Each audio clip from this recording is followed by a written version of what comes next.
Palma de Mallorca, one of the most popular tourist sites in the world, is undoubtedly a beautiful place.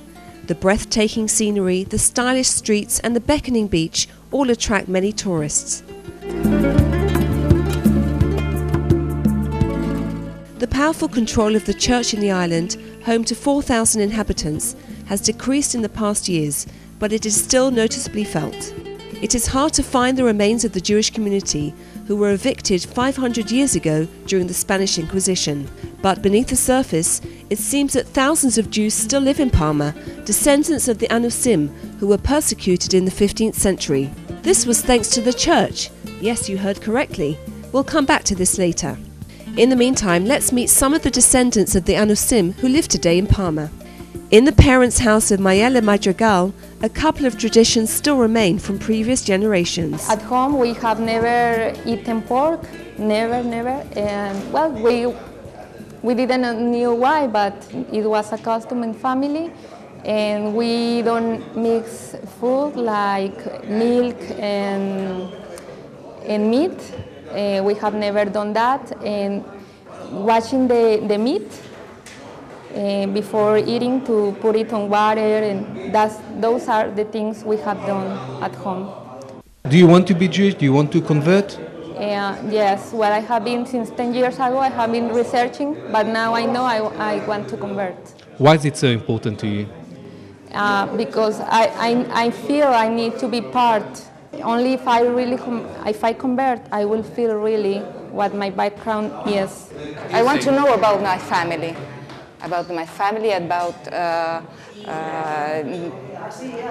years ago, how they lived here, and I want to know it.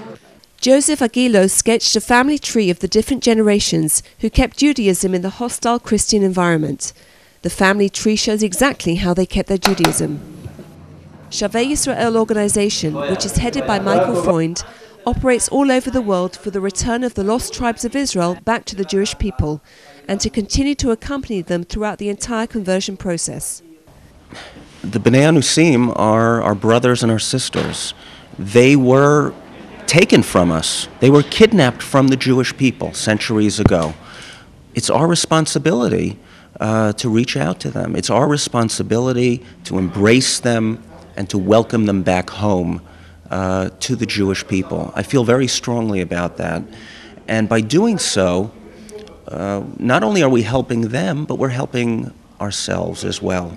Because the Bnei Anusim strengthen the Jewish people. They strengthen us numerically, but they also strengthen us spiritually. Also in Palma, Shavei Yisrael established a spiritual center for the Anusim descendants. Rabbi Shaul Friedberg accompanies them in their conversion process. I don't think it is specifically a Jewish phenomenon. I think it is in our day, with all the changes taking place, I think our roots are becoming more and more important. But here in Palma de Mallorca, you see it very clearly with the descendants of Jews who have been living here for centuries, how they want to come back, how they are looking for the roots, and they're seeking information, and they're coming to me. During the Spanish Inquisition, the church had very strong control over the island, and even in 1691 burnt to death 3 Anusim who were suspected of secretly keeping the mitzvot, or Jewish law. Then, not only did they burn people at the stake, the Inquisition also made a list of names of families that they didn't know for certain how good Christians are they really, or are they still practicing some kind of secret Judaism. This list of 15 names, these 15 families, nobody wanted to marry them. They married only within their own group. And this has kept on until this very day. So today you have here in Palma de Mallorca at about, we are not certain, but we are talking about between 15 and 20,000 persons that are descendants from these 15 families. And since the documentation of the church are so good, they can actually prove with documents that they are halachic Jews still today after 300 years. מה ההיקף של התופעה הזאת? האם מדובר באמת בהמונים? התופעה הזאת היא קודם כל תופעה קיימת. נדמה לי שיותר מאשר המספרים הדמוגרפיים, חשוב לציין את התופעה הזאת כתופעה רוחנית. עד ששבי ישראל התחילה לפעול במסגרת, גם במדינת ישראל וגם במקומות שונים בעולם, נדמה לי שהתופעה של בני הנוסעים הייתה מעין תופעה נסתרת, כדרכם של הנוסעים, תופעה שאם היינו שואלים אנשים במדינת ישראל, היו ללא ספק אומרים שזו תופעה שקיימת רק מעל דפי ההיסטוריה. והנה עכשיו אנחנו עדים לכך שהנוסעים זה לא רק תופעה היסטורית, לא רק בספרי היסטוריה, לא רק בספרי שאלות ותשובות, אלא זו תופעה סוציולוגית, זו תופעה רוחנית, שאנשים היום נושמים, חיים וקיימים, ועדיין מגדירים את עצמם כאנוסים או כבני אנוסים. How does your family, your friends, how do they respond to this step you decided to do?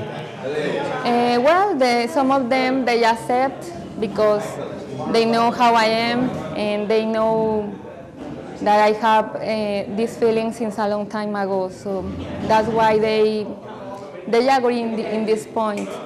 So I have not been having any problem about. But I know that many other people could not accept. But what I mean, the people surrounding me, close to me, they agree with me.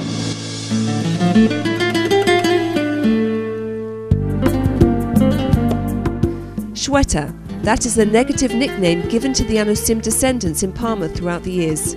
The church not only cast the Shwetas aside, but also tried to delete any evidence of Jewish life.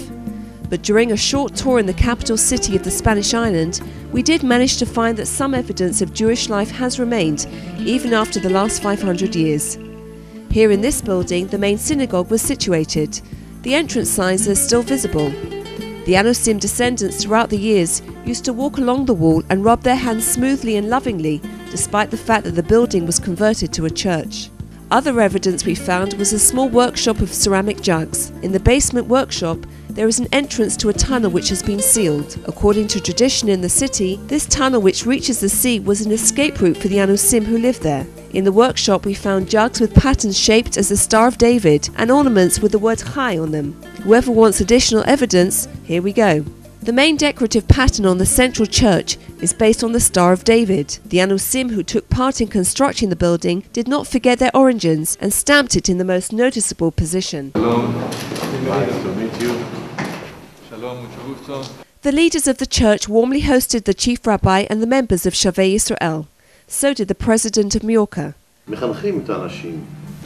It's not easy to be a Jew. It's even harder to expose your Jewish identity after living for hundreds of years in a hostile Christian environment with a bad reputation of persecuting Jews who lived there.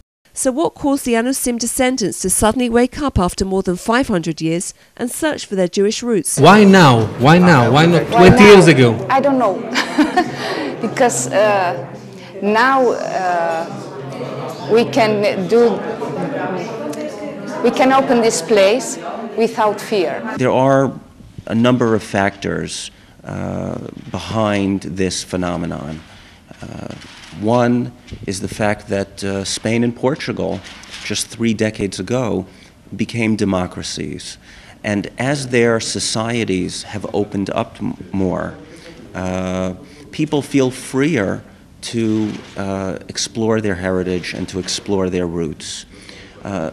A second factor here, which is a very interesting one, has been the role of the internet. Up until recently, if a person in Spain or Portugal wanted to find out more about their Jewish ancestry or about Judaism, it required, in a sense, a very public act. It required going to a library, to a bookstore, seeking out the information, and that carried with it certain risks. The internet, however, allows people from the privacy of their own homes to have access to a much wider array of information.